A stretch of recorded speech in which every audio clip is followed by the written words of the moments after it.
Students, in the last couple of classes in kinematics, we have looked at the equations of motion of a body which moves with uniform acceleration. One very simple, a very intuitive, and often seen case of a body moving with uniform acceleration is the motion of a body under the influence of gravitational force. We have already considered two situations of that type. One was a freely falling body and one was a vertically projected body. And like I told you in the last class, if we try to recall how many situations do we come across in day-to-day life where we have only a freely falling body or only a vertically projected body, you will be, running short of ideas in such cases, or running short of examples in such cases. In fact, most of the cases that we come across are that of a situation where a body is thrown at an angle with respect to the ground and it goes in a path that is familiar to us from our day-to-day life experience. Many of you would be watching quite a lot of sports like a tennis or a cricket or football. I'll take the example of a cricket. When a batsman hits a ball for a six, the ball follows a curved path, and sometimes, depending on the angle, depending on the speed with which it leaves the bat, it might land within the boundary and the player may get out if the ball is caught, or it might land outside the boundary. And occasionally in some wonderful hits, you see that the ball is projected even out of the stadium itself. Though we enjoy those kind of games, we can also enjoy the physics behind it, the beauty of equations behind it. That is what we are going to look at in today's class. And that comes under the heading called projectile motion. So in projectile motion, what are the various things that we can study? Under projectile motion, we will look at the basic introduction, like at what is the angle with which the body is thrown, what is the velocity with which the body is thrown, what can we do to the velocity, how do we understand the velocity, and so on. Then, naturally, the maximum height to which the body goes. I mean, you might have heard the commentator saying that that ball is going to hit the sky. I mean, suppose it's a huge six. We keep hearing those kind of things. So can we calculate the maximum height reached by the body? Yes, and you will be surprised to know that it takes wonderfully little amount of physics. Then the time taken by the body to reach that maximum height, right? And the time taken by the body to reach the ground from the instant it is projected. That is called as time of flight. And the range, because this is what decides whether the body is going to go for a six or the ball will go just vertically up almost and it will end up in the wicket keeper's hands, right? So the range is very important. Then the path of projectile.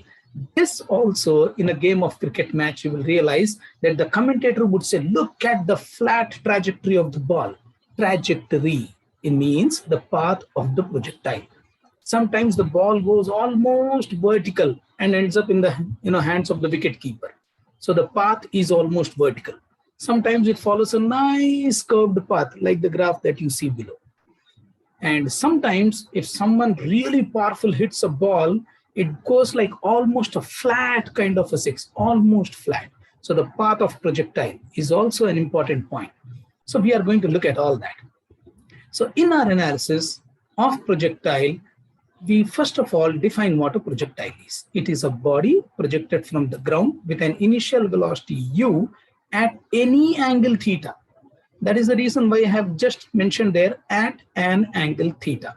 Sometimes we come across some students saying that projectile is a body which is thrown from the ground with an angle other than 90. That is no restriction. You can throw the body vertically up also. That is a special case of a projectile. That's it. So projectile is a general case in which if theta is 90, so be it. If theta is 0, so be it. You don't have to worry about that. So for any angle theta with respect to the ground. So this is the reference diagram, the graph that you see on the screen. That is the reference diagram that I'm going to use for repeated purposes. Again, one after the other, when I'm going to derive various parameters. So the initial velocity of the body may be resolved into two mutually perpendicular components.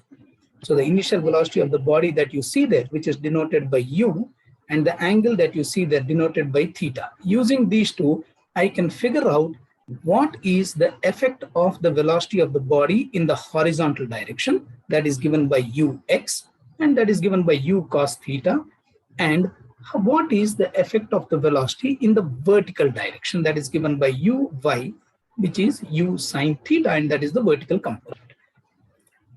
Remember, when I was dealing with equations in kinematics for freely falling body, vertically projected body, I told you that whenever you use those equations, you must know for which body you are using it for which component of motion you are using it for, and what is your starting point and ending point for which you are going to use the equations. Without a clear-cut understanding of these three parts, you cannot attempt to solve any problem. So we have resolved the velocity into x component that will probably help us figure out how far the body will go. And we have resolved the velocity into vertical component that will probably help us figure out how high the body will go. We will see how the situation unfolds. So the horizontal component of velocity remains constant. Why should it remain constant? If that doubt crosses your mind, ask yourself another question. Who is stopping the body in the horizontal direction? Air, but we have made a mention of that in the beginning of kinematics itself, that the effect of air is negligible. So air cannot push the body. Is there any other person pushing the body in the horizontal direction?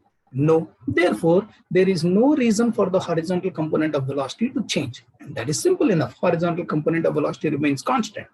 The vertical component of velocity decreases during descent, decreases during ascent. It means when the body is going up, becomes zero at the highest point momentarily, and then begins to increase in the downward direction. Who is responsible for all that? Gravitational force. What does the gravitational force cause? It causes an acceleration in the downward direction. How does all this affect the overall velocity of the body, and how does it change the eventual motion of the body? Let us try to understand that using a simple animation. I'll just take you to the animation. I will just escape this a moment, and we will go to the website where I keep all my simulations. Just a second. I think it is taking some time to load. Yeah, it will be there, sigmaprc.in. So here in this, we will look at the simulation of a projectile, and probably that will help us understand the projectile motion better. So in simulations, we go down a little bit, and somewhere here, it's taking some time to load. Yeah, projectile motion. This is the simulation. So you see that this is the projectile, right? And this is the play pause button. Just a minute, I'll just annotate it for you and I'll show it to you. So this is the projectile that will be fired. This is the velocity, which you can change using this increase button and decrease button. This is the angle with which you are going to project the body, which you can increase and decrease using these buttons. And you can see or hide the velocity of the body, the x component of velocity, the y component of velocity, and acceleration due to gravity, and all the parameters which are relevant and important to this motion, you will be seeing it there. So let us clear all the slides. And for the moment, let us increase the angle to about 60 degrees and increase the velocity also to up to 80, so that we can see the projectile for some time in air, and then let us fire it. You see, that is obvious. It follows a nice curved path and then it reaches the ground. This is a day-to-day life observation. Now, let us see what happens to the horizontal component of velocity. You see this vector appearing here. This vector here indicates the horizontal component of velocity. I'll just highlight it for you. This is the horizontal component of velocity. Now let us see what happens to the horizontal component of velocity when the body moves. Observe the length of the blue colored vector there and the direction of the blue colored vector.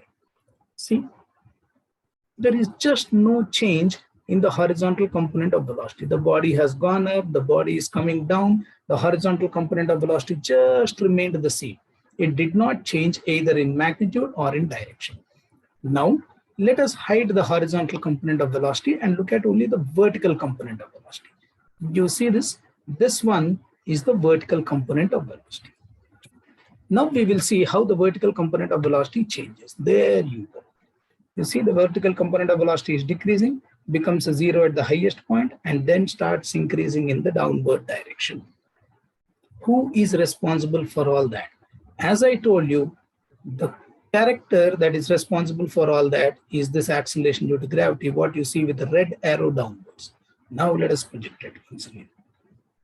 So you see that continuous downward acceleration has caused the velocity vector to change both in magnitude and in direction. Now let us look at all of them: x component of velocity, y component of velocity, and acceleration due to gravity. You see, there is no acceleration in the horizontal direction, no red vector in the horizontal direction. Therefore, it is only the vertical component of velocity that changes.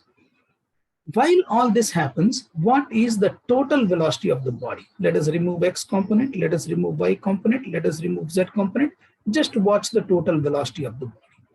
Now you see that. Notice one thing, neither is the magnitude of total velocity constant, nor is the direction constant, and at every point it is tangential to the path followed by the body.